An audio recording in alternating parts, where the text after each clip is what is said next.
Hey there, HubSpotters! Today, I'll be walking you through 4 use case examples of task-based workflows that will help improve your efficiency, productivity, and accountability across HubSpot. I'm Alexis Eaglin, HubSpot specialist here on the Simple Strat team. I've helped more than 100 companies transform their business operations, improve their marketing strategies, and supercharge their reporting. So whether you're looking to streamline your follow-up, optimize your sales processes, or enhance customer onboarding, this hack will help you stay ahead of the game.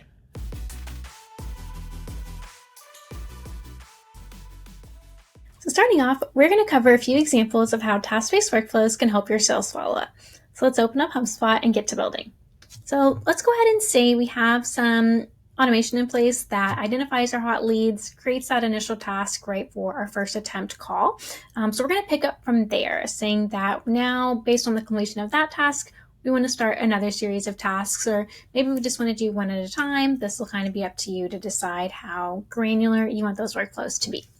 So hopping over to HubSpot here, make sure we are using our new task-based workflows. We're going to go ahead and get this started. And we're going to start building out our enrollment criteria. So for this, we want to be as specific as we can be, so we can always make sure we are triggering it based on the right task. So first thing here we're going to want to do is our task title. It needs to match whatever workflow we already have in place, probably some sort of contact-based workflow for identifying hot leads. Maybe it's when new MQLs are identified, something like that. So we'll go ahead and pretend this big use case we have a first attempt contact as our task title. So we want to add that in. Maybe we also want to, or we know that those are always high priority tasks, so we can add that as a filter. And then, of course, most importantly here, we want to know when that task is completed. All right, so that is our initial kind of build out for the enrollment criteria. So from here, we'll go ahead and hit save.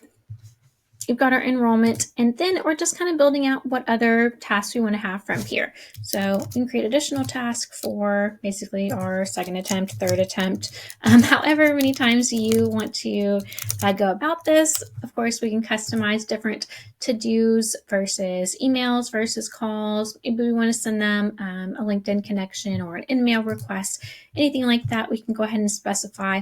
And of course, we can change out what dates and delays for when these will actually be due. So they'll all be created at the same time based on this workflow, but we can, of course, give them different due dates so that they can be worked on kind of as a series. So then, of course, we also want to make sure that we are assigning that task to either a specific user. If it's one person, on your team, that's pretty easy. Otherwise, we'll just go ahead and use the existing owner of the first task and just say, kind of carrying along that same ownership along the way. So this first one is pretty easy for us to get started. It's really just making sure that that first attempt is done. Once that's done, we can then kind of create an additional series of follow-up tasks from thereafter in the case that maybe we don't want to use a sequence. Then for our second example, we are going to say, maybe you're a sales manager and you want to keep better track of your team and their overdue tasks. So you can build a workflow that has that exact type of enrollment criteria so that we can be alerted and really keep on track of our team and see what's got going on. Popping back over here, we're going to start from scratch, creating another one of those task-based workflows. Right, so this time, when we are creating our enrollment criteria here, we're going to start with, again, we can use that task title if we have a specific title for a specific task that we do want to look for. But maybe we just want a broad overarching for when our task is overdue. So instead, we'll just use this is overdue, set that to being true. And then maybe we are the sales manager of a specific HubSpot team. So we can base it off of our team assignment. So we go ahead and select our sales team for this example. So now any tasks that are overdue across our sales team, I can go ahead and send some sort of alert and message to, or actually another follow-up task essentially to that sales manager. So from here, we can start building that out and go ahead and create an additional task here. And we'll just say we want to check in with sales rep on overdue tasks. So just trying to see, what's going on, why are tasks falling behind, especially if that starts to be a lot and happen pretty often, right? We want to figure out what's going on with them. So then here, this is where it will be important to make sure that we assign that task to that specified user. So whoever that sales manager is, we'll just pretend it is me today, and we'll go ahead and set a high priority for that as well. So we want to make sure that that sales manager is alerted and they can recall back and look at the other task to see maybe what's going on. And I said, check in with that sales rep. So with this, I do want to exercise a little bit of caution for you because what you don't want to do is have an overload of too many additional tasks. So you definitely want to find a solution to the greater problem, right? Why are tasks overdue? Are leads being assigned too quickly? Is one rep getting too many leads and maybe others are not? So maybe you just need to reallocate some of those resources, or maybe it's the cadence of their follow-up. Maybe they're timing them too quickly and we need to add a couple of more delays in order for our team to keep up with that. So definitely, something to experiment, try out, see if that works well for your team, but it could also lead you to uncovering some other deep root issues that you might have with your just like kind of lead gen and the whole process there. So moving on to our use case number 3. So let's say we did such a good job, right, closing that deal, and now we need to go ahead and start onboarding our new client. So you might use, a bunch of different tasks, maybe use a task management system.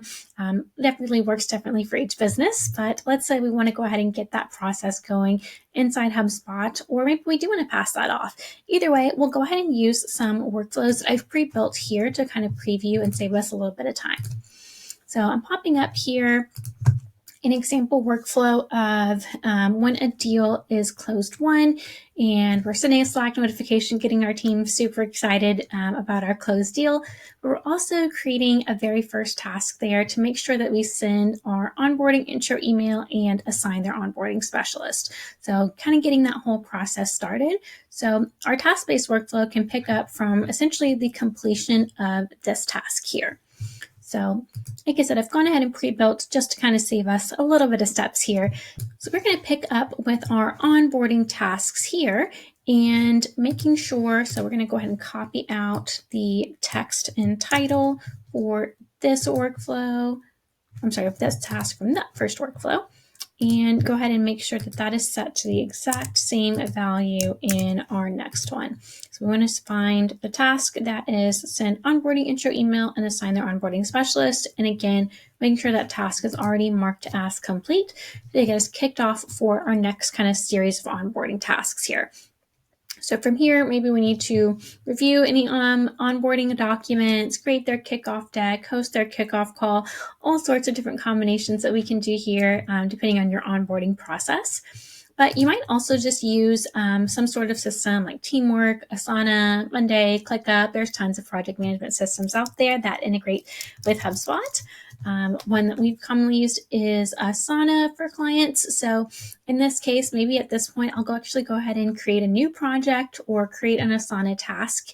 So we can do that really easily here with our workflow actions in HubSpot as well. So check out what integrations you might have available if you do have a project management system. But if you don't have a project management system and you do want to use HubSpot for managing these processes and just kind of getting a series of tasks, I think this is a great alternative. So then you can kind of create your series of tasks here and even have, again, some flexibility of creating kind of a series of tasks with various due dates or just really keeping them simple with one-by-one execution. So kind of switching and cloning out this process over and over again for each individual task. Maybe it's a hybrid kind of approach of tasks. Maybe we create a couple in a row. Once this last one is created, then maybe that kicks off another series. So there's definitely different approaches that you can take when it comes to building out these workflows, just figuring out what strategy is going to work best for your team and keep everyone organized and on pace for completing their tasks. Finally, for number 4, our last use case, we're going to ensure that the final task of a sequence is able to go ahead and enroll our lead into a more long-term drip, some sort of email nurturing campaign. So in my sequence here, it's nice, short, sweet, and to the point. We're going to end with just this call and contact final attempt and use that as our enrollment trigger for our task-based workflow to kick up from there. So again, kind of using that same basic structure, using our task title, making sure that that matches back to the time title that we saw of our task in our sequence. I went ahead and set this as high priority because that's, again, matching what was in our sequence. That task is completed.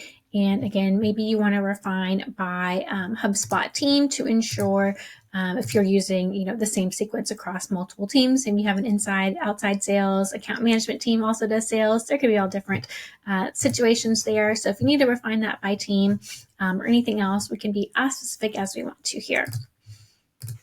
Then from there, I am essentially kind of crafting a kind of longer term plan here. So setting our life cycle stage backwards a bit to lead, kind of making sure if they were an MQL and SQL, something like that, we're able to set them backwards. We do want to make sure we also clear that out.